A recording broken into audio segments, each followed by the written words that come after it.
Welcome to everyone. I'm pleased to meet you here to speak about the JuST Institute, about climate, biodiversity, inclusive finance. So let us first of all see what are the problems we want to solve.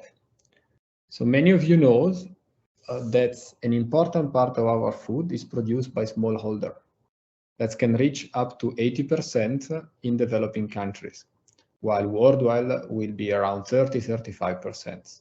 This is produced by more or less 500 million smallholder farmers, and of this agriculture production, we have direct dependencies of up to 2.5 billion of people. Nevertheless, this population, this is still often marginalized and vulnerable, will be put more and more into danger by the challenge of our time. So biodiversity losses and climate change. A big part of our economy is dependent on nature. It is estimated up to 44 trillion of US dollar.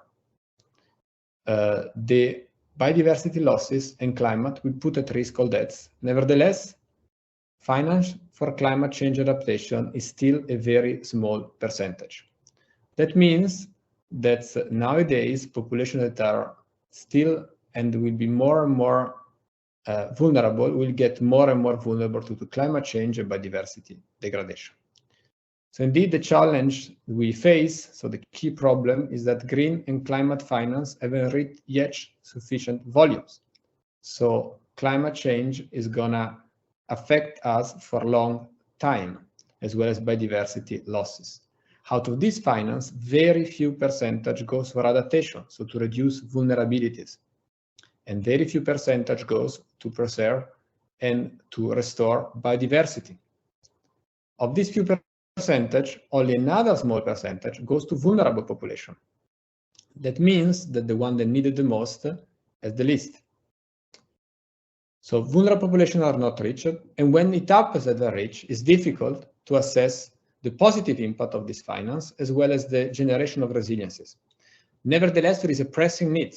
This population needs support to adapt, so there is an ethical engagement we need to take.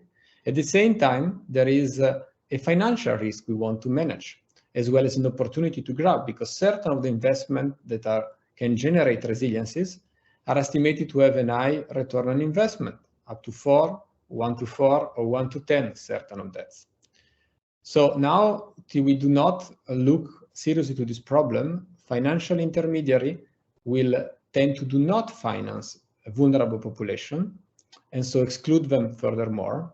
Buyer and producer, as well as small-scale farmer, will put under pressure ecosystem that will endanger more and more our climate and biodiversity.